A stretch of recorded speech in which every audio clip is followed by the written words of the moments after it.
Many people have made the correct observation that Scream 3 is a silly film that feels like a Scooby-Doo episode for adults. In comparison to the previous two entries in the series, the film was relatively bloodless, tipping the scales away from the series' iconic mean streak towards a complete embrace of the meta, self-aware, movie-within-a-movie cleverness and comedy that the series had always used as a complement to the horror. This was part of my critique of the film in my review. I felt that it had pushed too far away from the series' commitment to making each character matter and each death feel like a gut punch. Instead, it fell into the same types of traps that other slasher sequels constantly fall into, featuring a large cast of underdeveloped pretty faces that serve only to pad the film's body count. Pushing these criticisms to the side for a moment, when I was recently rewatching the movie for the purposes of that review, I couldn't help but notice the film's disturbing resonance in the post-MeToo era. This was something that critics and audiences alike have been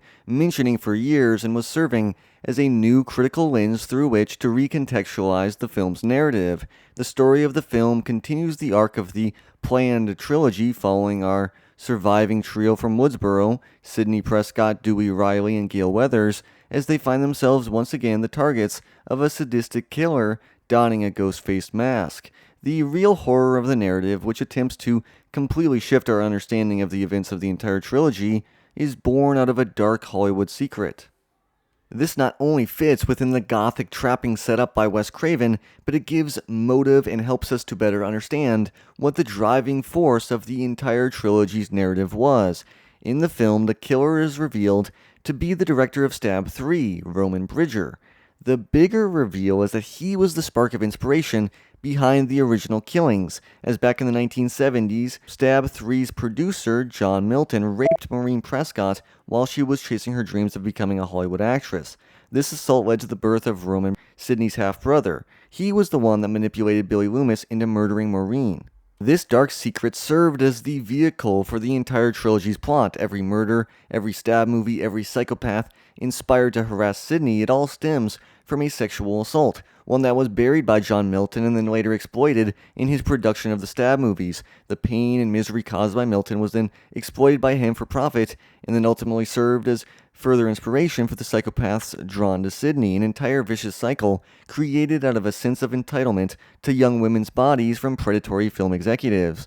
Critics and audiences in hindsight now notice the painfully ironic fact that a film with that basic storyline was executive produced by the notorious sexual predator Harvey Weinstein. It felt like a self-referential nod to the Scream movies themselves and how they were born in the same environment of predatory business practices. The scariest moment in the film is found in the conversation that Gale, Dewey, and Jennifer Jolie have when they confront Milton in his office.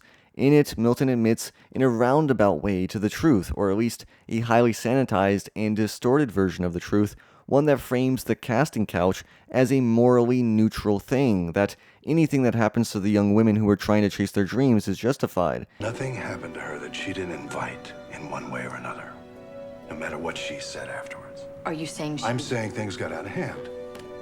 It is a horrifying ideology, but it was the dominant ideology driving Hollywood at the time. The idea of the casting couch, a euphemism for the practice of blackmailing young women into exchanging sexual favors for the promise of increased chance at employment in the entertainment industry, was a not too well hidden open secret. This in-your-face, mundane, exploitative horror was accepted as the cost of doing business. John Milton was the fictional face of this type of everyday monster who relishes in the exertion of patriarchal control over young women to gain sexual favors.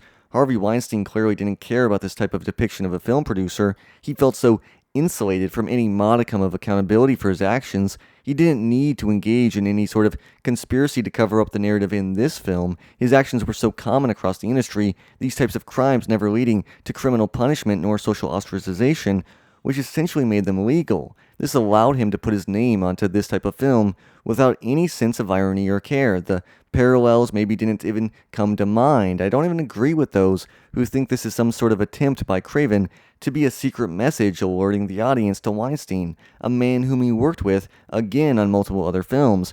but instead I see it as a general statement condemning the whole industry. This message is unfortunately undermined somewhat by the bad taste joke during the middle of the third act bloodbath.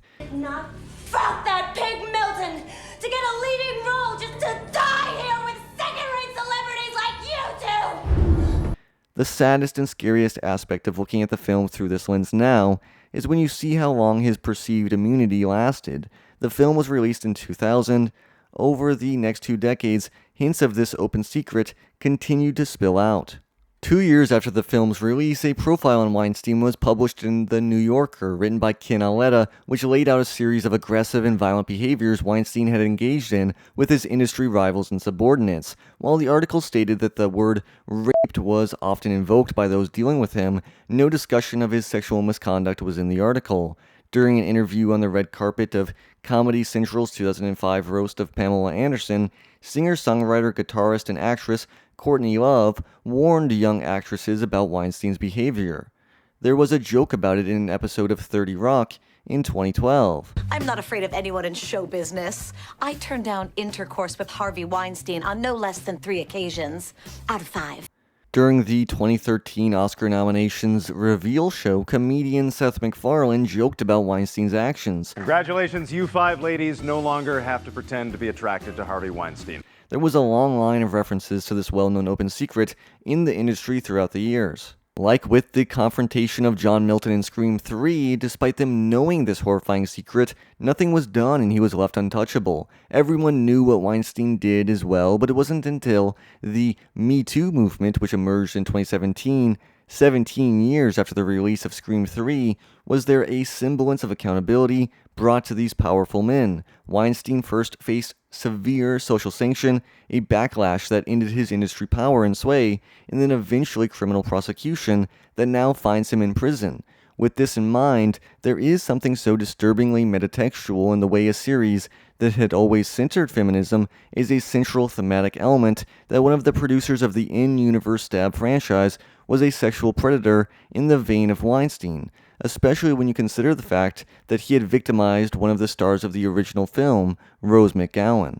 This is such a disturbing underbelly for a franchise that is so much fun. The feminism found in the Scream franchise now reads as a desperate plea for help, rather than just smart commentary. The third film in the trilogy has serious structural issues, and this commentary, no matter how prescient, doesn't patch over those problems. Instead, it just leaves us wondering what exactly everyone did know and why nothing was done about it. Did Wes Craven know about Weinstein, or am I right in that this was just a general statement about the industry? Does it change the tone and context of the film? If Craven knew, would that make it some weak attempt by him at brushing aside concerns of his own culpability in upholding a system that allowed for this abuse to continue? It took over 80 women in the film industry to publicly accuse Weinstein of sexual abuse for there finally to be a reckoning. Even for some of the biggest monsters that were exposed in this era, accountability never came. Bill Cosby was released from prison.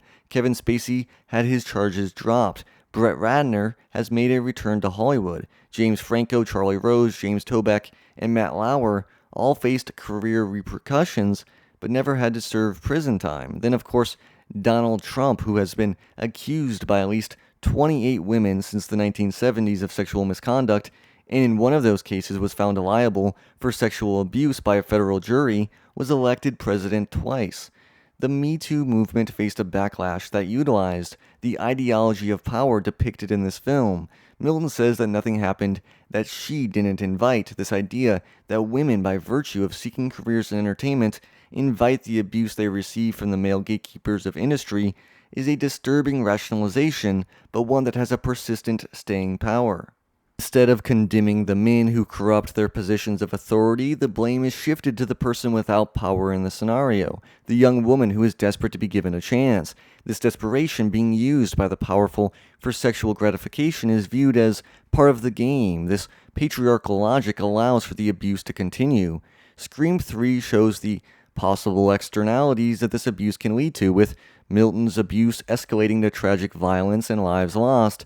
He then exploits the tragedy that he started to further generate profit. This parallels the real-life cycle of abuse and predation that further cements the power structure that allows for men to get away with murder. This is the core horror of Scream 3 and why it has such a strong resonance in the post-MeToo era. It recontextualizes the events of the entire franchise, placing blame on the rot of the film industry. This is a brilliant piece of meta-commentary by Aaron Kruger and Wes Craven, but leaves a sinking feeling in the gut of audience members when the title card showing Weinstein's name shows up in the credits. Scream 3 might not be a perfect film, but the course of film history has granted it a unique insight and meaning, one that maybe wasn't even fully intentional from Craven to begin with. A fun, Scooby-Doo-esque film that ran away from brutality and its own iconic mean streak in an era of backlash against violent entertainment ends up having a narrative with the most disturbing implications and core horror of any of the films in the illustrious franchise. Thank you so much for watching all the way to the end of the video. If you enjoyed the video, please don't forget to hit like, subscribe, and ring the bell for notifications every time I drop a new video. Again, thank you so much for watching, and I'll see you next time.